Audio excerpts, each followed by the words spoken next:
여러분 손편지 써보신 적 최근에 있으십니까? 저는 언제쯤 써봤는가 기억이 잘 안 나더라고요. 요즘은 웬만하면 다 카톡, 문자, 메신저. 좀 연세 드신 분들은 메신저 잘 안 쓰죠.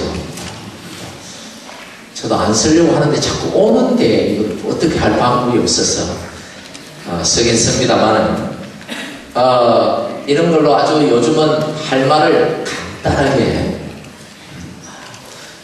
그 요점만 딱 그냥 딱 보내고 말죠. 어떤 때는 보면 그냥 이모티콘 하나만 쓱 날라와요. 도대체 무슨 의미인가? 뭐 어떻게 하는 말인가? 하고 한참을 고민하지만 아무 의미가 없어요. 그냥 보낸 거예요. 어떤 때는 카톡으로 그냥 목사님 기억 이렇게 그 다음 말이 있겠지 하고 한참을 기다립니다만 1시간이 지나도 그 다음 말은 없어요.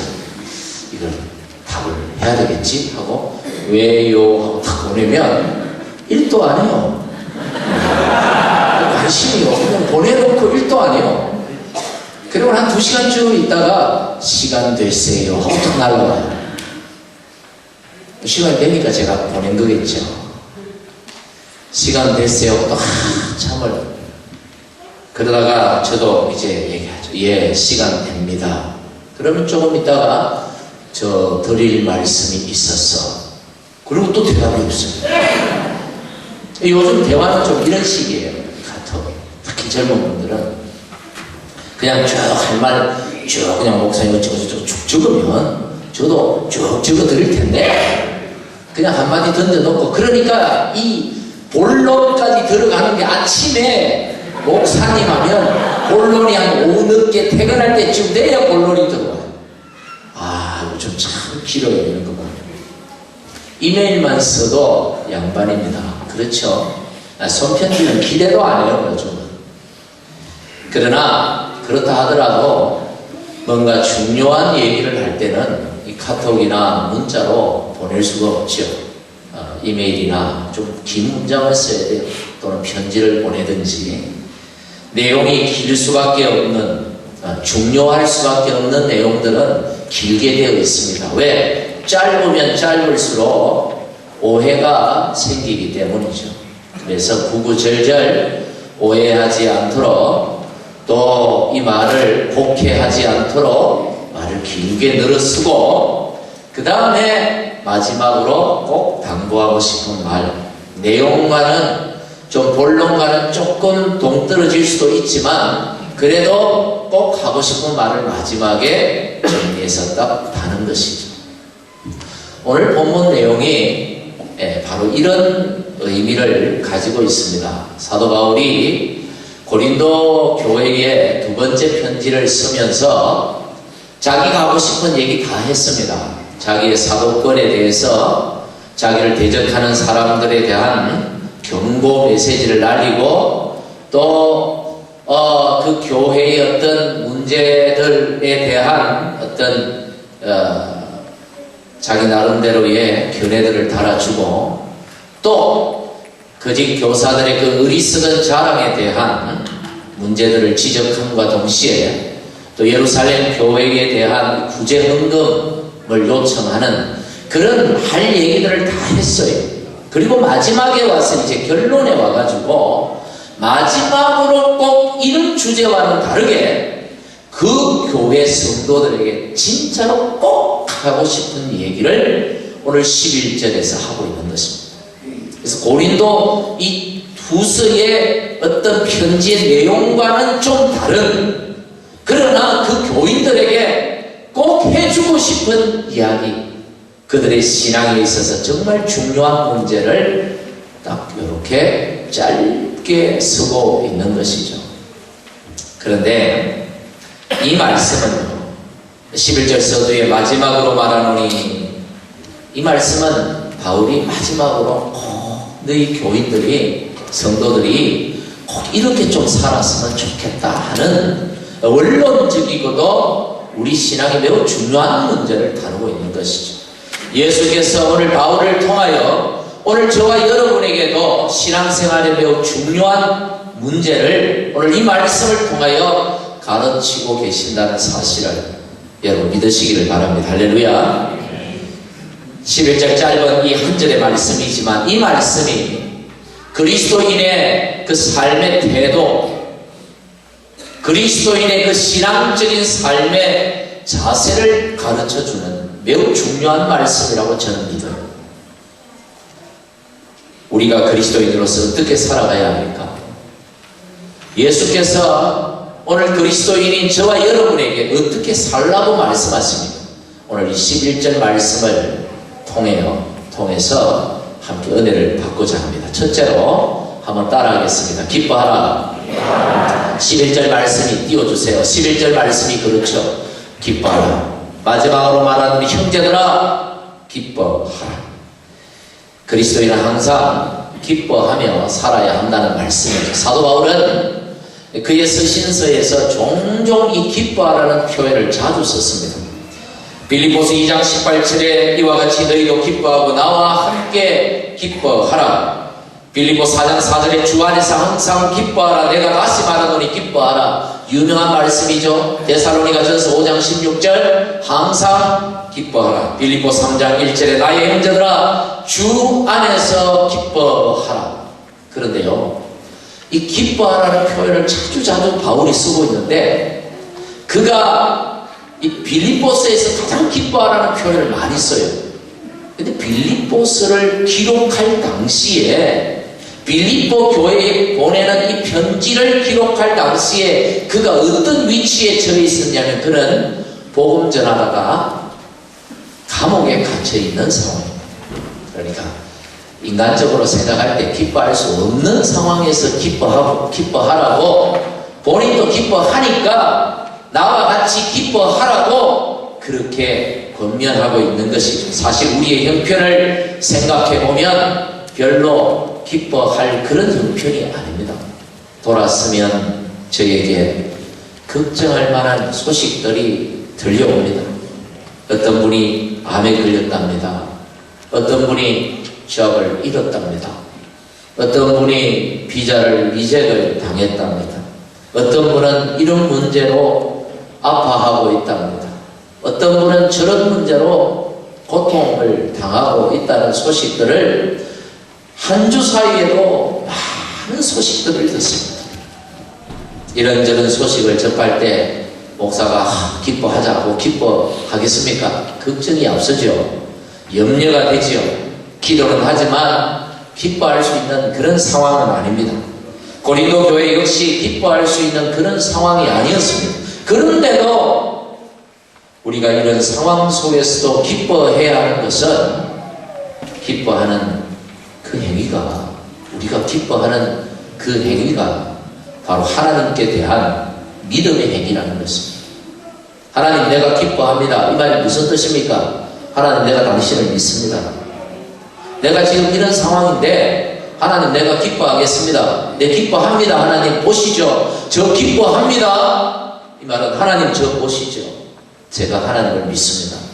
하나님의 약속을 믿습니다. 어떤 약속을 믿습니까? 로마서 8장 28절 말씀 우리 같이 한번 읽어보겠습니다. 시작. 우리가 알거니와 하나님을 사랑하는 자 곧 그 뜻대로 부르심을 입은 자들에게는 모든 것이 합력하여 선을 이루느니라. 우리가 기뻐할 수 있는 단 한 가지 이유가 있다면 로마서 8장 28절 이 말씀처럼 모든 상황 속에서 하나님이 우리를 반드시 도우실 것이고 그게 뭐든 합력하여 선으로 바꾸어 주실 것이라는 그 믿음 때문에 기뻐한다는 것입니다. 여러분 이 말씀이 진리라는 사실을 믿으십니까? 이 말씀을 하신 하나님이 반드시 이렇게 우리의 삶을 이루실 줄 여러분 믿으십니까? 그렇다면 하나님을 믿는다면 하나님이 하신 이 말씀을 믿는다면 우리는 기뻐해야 한다는 것이죠. 여러분 기뻐하시길 바랍니다. 할렐루야. 얼굴을 펴고 기뻐하는 저와 여러분이 되기를 바랍니다. 오늘 우리가 어떤 상황에 처해든지 적어도 하나님 전에 와서는 기뻐할 수 있기를 간절히 축복합니다. 두 번째로 오늘 11절의 사도 바울은 고린도 교회들을 향하여 권면하기를 온전하게 되라. 따라합니다. 온전하게 되라. 그리스도인의 삶의 자세 두 번째는 온전하게 되는 것입니다. 11절에서 바울은요, 온전하라고 표현하지 않고 온전하게 되라고 표현합니다. 말을 꼬아놓은 것처럼 들릴지 모르지만 여기에는 분명히 다른 의미가 있습니다. 문법적으로 학적으로 얘기하면 온전하라는 것은 능동태라 그러고 온전하게 되라는 것은 수동태라고 그렇게 말하는데, 온전하는 것과 온전하게 되는 것은 어떤 차이가 있을까요? 주체가 다른 것입니다. 무슨 말이냐면 온전하는 것은 누가 온전하는 거예요? 내가 나를 온전하게 만드는 거예요. 그래서 내가 열심으로 노력하고 내가 열심히 기도하고 내가 열심으로 선을 행하고 내가 뭔가를 열심히 해서 내 삶을, 내 신앙을 온전하게 만드는 겁니다. 굉장히 어려운 것이죠. 그래서 성경은 온전하라고 말하지 않고 온전하게 되라고 말합니다. 이 온전하게 되는 것은 내가 하는 것이 아니고 누군가가, 어떤 주체가 나를 온전하게 만든다는 겁니다. 어떤 주체가 어떤 소원을 품고 나를 온전하게 만들려고 하는데 나는 어떻게 하라고요? 거기에 순종하라는 것입니다. 거기에 따르라는 것입니다.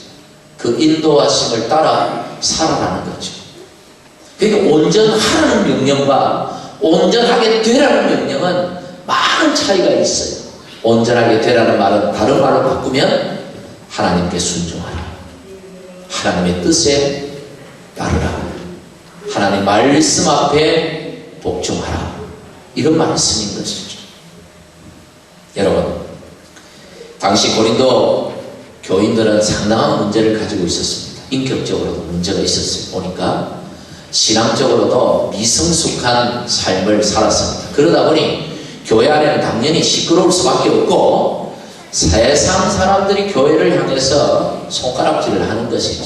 바울은 그런 모습들을 보면서 마음이 많이 아팠습니다. 그래서 그들에게 권면하기를 온전하게 되었으면 좋겠다. 내가 전하는 이 하나님의 말씀을 통해서 이 말씀에 순종함으로 권면을 받아 너의 삶이 온전하게 되기를 소망한다고 그렇게 표현하고 있는 것입니다. 오늘날 교회가 세상으로부터 많은 손가락질을 당하는 이유가 어디에 있습니까? 우리가 말씀 앞에 순종하며 살지 않기 때문입니다. 하나님 앞에 나와서 욕심은 많은데, 구할 것은 많은데, 하나님이 나에게 이렇게 해줬으면 좋겠는데 정작 우리의 삶은 하나님의 뜻에 따라 살아가지 아니하고 하나님의 말씀을 듣지만 정작 그 말씀이 내 삶 속에 이루어지는 그 능력을 체험하는 것을 원치 않는다는 것입니다. 말씀대로 살지 않으니까 온전해지지 않고, 그러니 우리는 미성숙한 단계에서 계속해서 문제를 일으키고 그 문제 때문에 세상은 교회를 향하여 손가락질할 수밖에 없는 것이죠. 오늘 바울의 마지막 당부처럼 우리가 하나님의 말씀에 따라 온전해지기로 소원을 품는다면 우리는 얼마든지 온전해질 수 있습니다. 할렐루야. 온전해질 수 있습니다. 옆에 분들하고 인사합시다. 당신도 온전해질 수 있습니다. 니는 온전해질지 모르지만 나는 아니야. 이런 영적으로 이런 참 약해 빠진 이런 소리를 우리가 하면 안 돼요. 내가 하는 게 아니거든. 하나님이 나를 그렇게 만드실 거니까 하나님 믿으면 되는 거예요.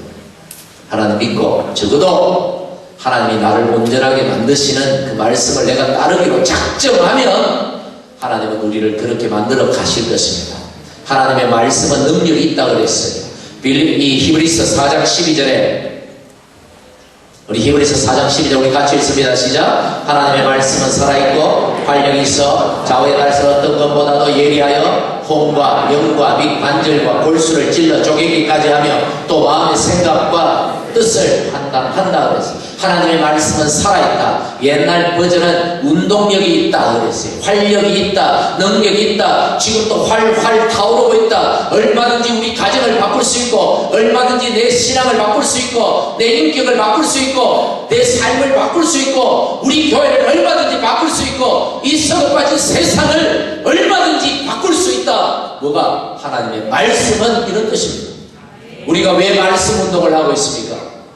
왜 말씀 읽기 운동을 하고 있고, 말씀 쓰기 운동을 하고 있고, 큐티 운동을 하는 것은 무슨 이유입니까? 하나님의 말씀은 살아있고 활력이 있기 때문에 얼마든지 우리를 멋지게 변화시킬 수 있기 때문에 우리는 그런 운동을 하는 것입니다. 많은 분들이 여기에 동참해서 하고 있습니다. 그런데도 아직까지도 꼼짝도 안 하는 분들이 있어요. 2달 반 지났는데 아직 3달 반 남았습니다. 늦게라도 따라오십시오. 앞에 지나간 거는 놔두고 지금부터라도 따라오십시오. 따라오시기를 바랍니다. 지금 아멘 하면 좀 수상한 사람들이 될지 모르지만 지금 하는 분들이 아멘 했어요. 안 하는 분들은 여전히 입 다물고 있어요.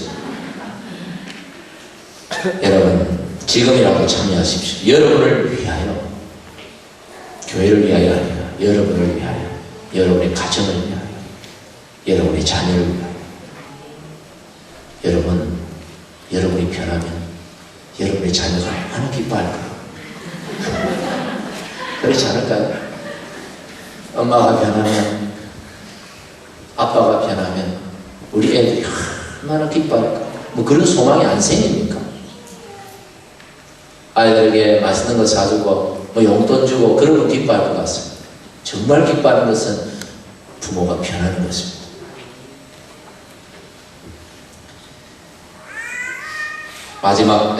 세 번째, 마지막은 아닙니다. 세 번째, 11절에 보니까 뭐라고 말했습니까? 우리가 신앙인으로서 삶의 자세가 뭐냐?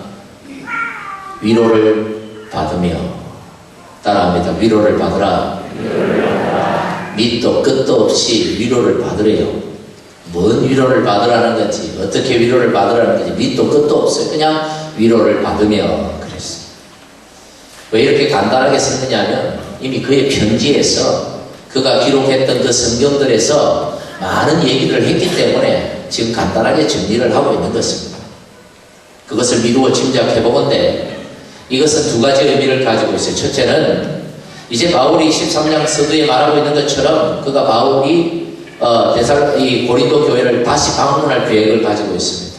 다시 방문했을 때 내가 너희를 위로하겠다는 것입니다. 너희들 문제 말씀으로 위로하겠다는 거예요. 너희들의 아픔, 너희들의 상처 내가 주의 말씀으로 위로하겠다는 그런 의미를 가지고 있고, 또 하나 이것이 더 중요한데요. 고린도 교회가 지금 성도들이 얼마나 많은 이 영적으로 또 심적으로 얼마나 많은 유혹과 문제들 때문에 엄청나게 시달리고 있거든요. 나는 바울파다, 나는 아볼로파다, 나는 베드로파다, 나는 그리스도파다 해가지고 서로 다투면서 치열한 싸움을 하고 있습니다. 이제 그만 다투고 하나님 말씀으로 좀 위로받고 위로하라는 얘기입니다. 여러분, 서로 다투고 그런 시끄러운 교회에서 신앙생활을 한 경험이 있는 분들 있지요? 아마 있을 겁니다. 그런 교회에서 신앙생활을 나는 해본 경험이 없다. 여러분, 복받은 분들입니다. 그런 경험이 있다. 그런 분들 복이 없다는 얘기가 아니고 그런 경험이 여러분 신앙에 큰 유익이 되기를 바랍니다. 할렐루야. 제가 전도사 시절 한 1년 7개월 정도 섬겼던 교회가 있습니다. 그 교회에서 중고등부 아이들을 지도했는데, 그 아이들을 지도할 때 이제 제 나름대로 생각에 이 아이들을 좀 잘 가르쳐야겠다 하고, 좀 이 교회를 운영하는 거나 이런 것들도 좀 잘 이해시키고 뭐 이런 아주 좀 아이들에 대한 꿈이 많았어요. 욕심이 많았죠. 그런데 어느 날 교회 장로 선거를 위한 공동의회가 있었습니다. 우리 교회는 만 18세 이상이 되어야 정회원에게만 자격을 주지만 그 교회는 만 14세만 되면 다 줬어요. 그러니까 아이들도 해당이 되죠. 고등학생쯤 되면. 그래서 공동회의에 제가 이제 고등부 아이들을 참여시켰습니다. 너희도 참여해서 어른들이 교회를 어떻게 운영하는지 잘 지켜보고 배우고 또 너희 손으로 교회에 이런 귀한 일꾼들을 투표하는데 너희들도 참여해라. 저는 굉장히 좋은 의도로 참여를 시켰습니다. 가기 싫다는 아들은 억지로 해가지고 가했다. 그리고 내가 딱 지키고 있고 막 그렇게 했는데 그날 공동회의에서 뭐가 틀렸는지 막 그만 서로 의자하고 막 서로 막 이게 의견이 갈라지고 다툼이 일어나고 막 투표가 안 되는 거예요. 막 서로 싸우고 막 어른들이 그냥 아이들 보는 앞에서 저는 낮에 벌겋게 뜨거운데 연세 대신 이제 은퇴를 앞두신 막 목사님은 막 뒷목 잡고 쓰러지시고 막 이런 사태가 벌어지고 말았어요. 참 은혜문 교회였는데 그날 어떻게 된 건지 막 그래 돼버렸어. 제가 후회가 됐어요. 내가 애들을 왜 참여시켰어? 아이들 앞에서 어른들이 싸우는 꼴을 막 적나라하게 보여주고 말았습니다. 의도는 그게 아닙니다. 그 중에 나중에 부산대 치대를 들어간 한 여학생의 말이 아직까지도 제가 기억이 나요. 그날 고등학교 2학년에서 제한테 딱 내려와가지고 막 하여튼 뭐 많이 울었어요. 눈물을 흘리면서 막 얼굴이 벌게 돼가지고 저한테 막 딱 얼굴 쳐다보고 따지는데 어른들이면 우리 학생들에게 좋은 모습을 보여주는 게 그게 맞지 않냐고 막 악을 바락바락 쓰면서 어떻게 어른들이 학생들이 보는 데서 싸울 수가 있냐고 이게 교회냐고 그러고는 막 다시는 교회를 안 가더라고요. 제가 있는 동안 교회를 안 나왔어요. 참 싸우고 싶어서 싸우는 분들이 어디 있겠어요. 부부싸움 재밌어서 싸우는 분들이 있습니까? 하지만 싸우면 이게 더 낫죠.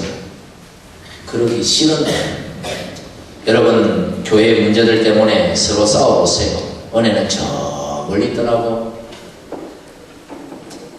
마음이 편치를 못해요. 그런 교회에서 예배드리면. 그런 교회 성도들 눈빛 보면 겁이 납니다. 겁나요. 이런 성도들에게 오늘 하나님께서 뭐라고 하십니까? 고린도 교회가 이랬거든요. 얘들아, 나의 위로를 받아라. 위로를 받아라.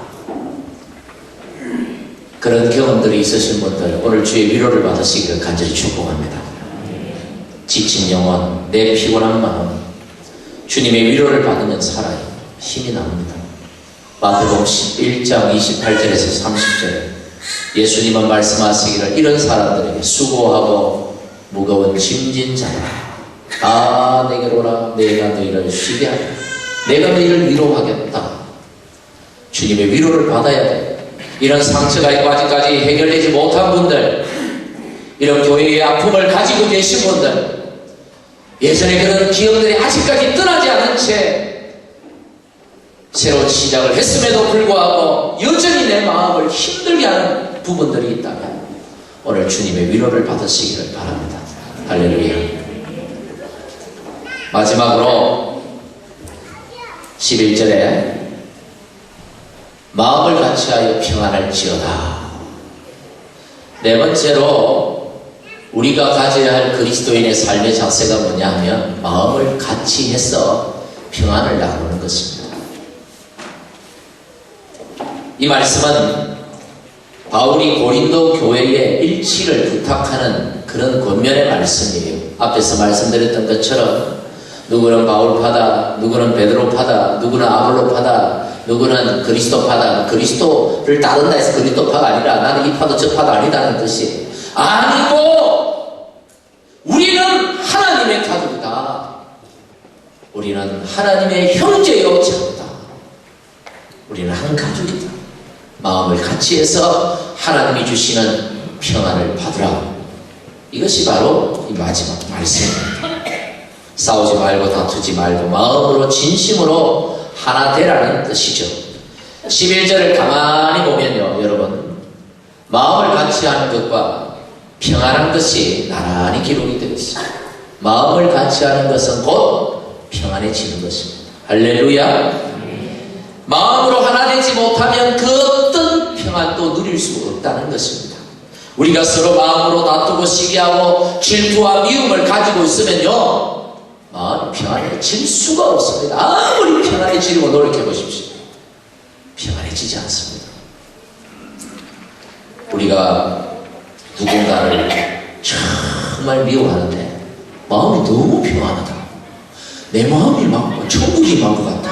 누군가를 미워하는데도 여러분 착각하지 마십시오. 그건 평안이 아닙니다. 이걸 성경은 뭐라고 표현하느냐면 마음이 심령이 화인맞은 자라고 그랬어요. 화인이 뭐냐면 그 쉽게 표현해서 다림이죠. 전기 다림이 벌겋게 다뤄가지고 한 10가지 올려가지고 푹 찢어버리면 이게 나중에 굳으면 감각이 없어져요. 이게 화인입니다. 내 마음이, 내 양심이 다림이 판으로 찢어버려가지고 감각이 사라져버렸어. 무감각해졌어. 죄를 지어도 죄인 줄도 모르고 하나님이 싫어하는 일을 하면서도 괜찮은 줄 알고 내 마음이 이게 아닌데 이게 잘못된 것인데도 깨닫지 못하고 아무 문제 없다, 평안하다, 평안하다,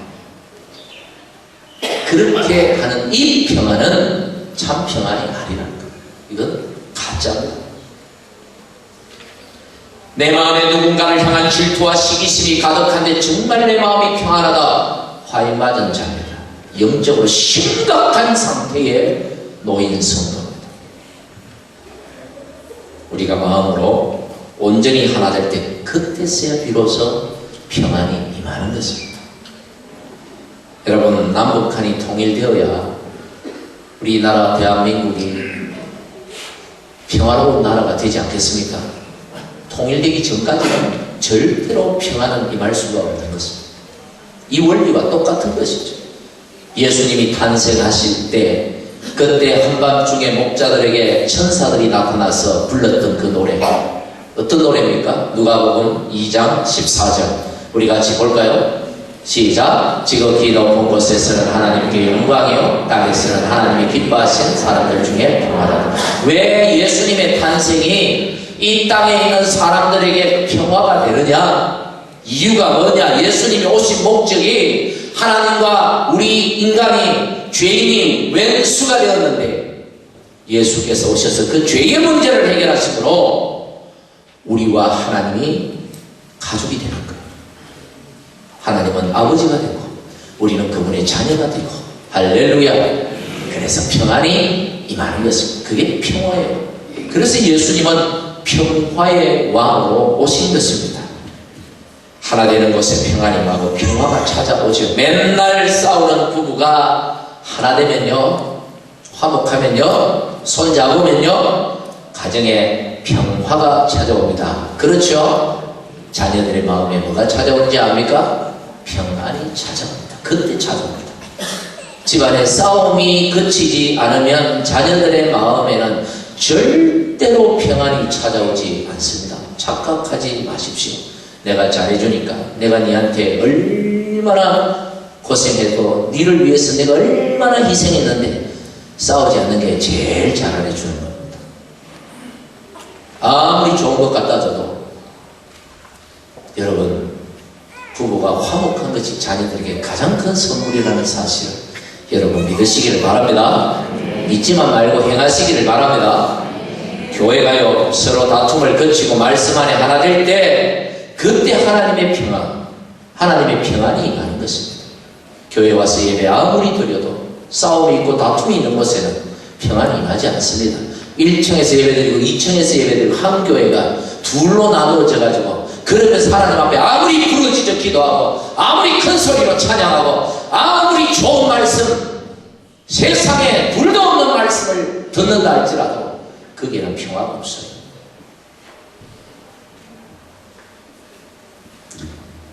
우리 교회가 이제 교육관을 지금 로는 성인이 되고 이제 정부 허가만, 정부 승인만 떨어지면 이제 리모델링 시작할 건데 이제 진행되고 있어요.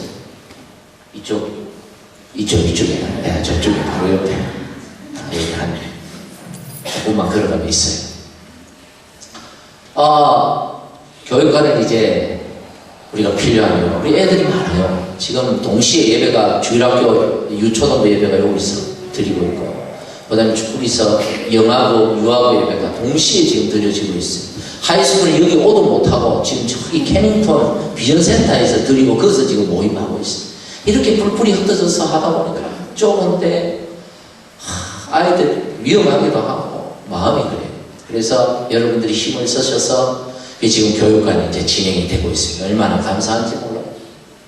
그런데 교육관만 든든하게 짓는다고 그게 교육이 되겠습니까? 이제 또 좋은 또 뭔가 있어야 되지, 프로그램이 있어야 되지 않을까요? 그래서 지금 교육자들이 머리를 짜내고 있어요. 어떤 좋은 프로그램들을 또 동원해서 또 아이들을 잘 신앙적으로, 인격적으로 그 아이들을 또 잘 우리의 자녀들을 다음 세대를 양육할 것인가, 가르칠 것인가, 여기에 대한 고민을 많이 하고 기도하면서 하나님 어떻게 해야 될까요? 기도하는 중에 하나님께서 마음에 주신 한 가지 생각이 있었습니다. 가장 좋은 자녀 교육이 뭔가? 가장 좋은 신앙 교육이 뭔가? 그게 바로 싸우지 않는 것이다. 그런 마음을 주셨어요. 이것만 가지고 되는 건 아니지만 그래도 가장 중요한 게 우리가 서로 싸우지 않는 것이다. 가정에서 부모가 싸우지 않는 것, 그것보다 더 좋은 교육이 자녀들에게 있을까요? 그것보다 더 큰 선물이 자녀들에게 있을까요? 아는데 이상하게 싸워요. 맨날 부모가 싸우면서 자식들한테는 좋은 거 교육시킨다고 별별 거 다 해주고 유학 보내고 해도 그 자녀가 과연 바르게 자라는가? 세상 학문만 가지고 바르게 자란다. 세상적으로 출세했다고 그게 제대로 성공했다고 우리가 말할 수 없는 거 우리 다 압니다. 교회에서 어른들이 맨날 싸우면서 별것도 아닌 거 가지고 서로 물고 뜯고 늘어지면서 우리 교회가 그렇다는 거 아니에요. 평화로울 때 이런 얘기 하지 싸울 때는 이런 얘기 하도 못해. 좋은 부교육자 데리고 와가지고 아무리 좋은 교육 프로그램 가지고 교육과 잘 지어서 아이들 교육한다? 그 신앙교육이 제대로 되겠습니까? 그래가지고 아이들 그런 게 붙어 있긴 하겠어요. 가장 좋은 자녀교육, 가장 좋은 신앙교육은 부모들이 어른들이 싸우는 모습을 보여주지 않는 것입니다. 정 싸우고 싶거든 조용히 차 몰고 칼라문다 떼고 가십시오. 좋습니다. 좋아요. 한국 사람들 그거 잘 안 해요. 또 바비큐 시설도 잘 돼 있고 실컷 싸우고 그냥 실컷 고기 구워 먹고 화해하고 내놓으시면 됩니다. 말씀을 맺습니다.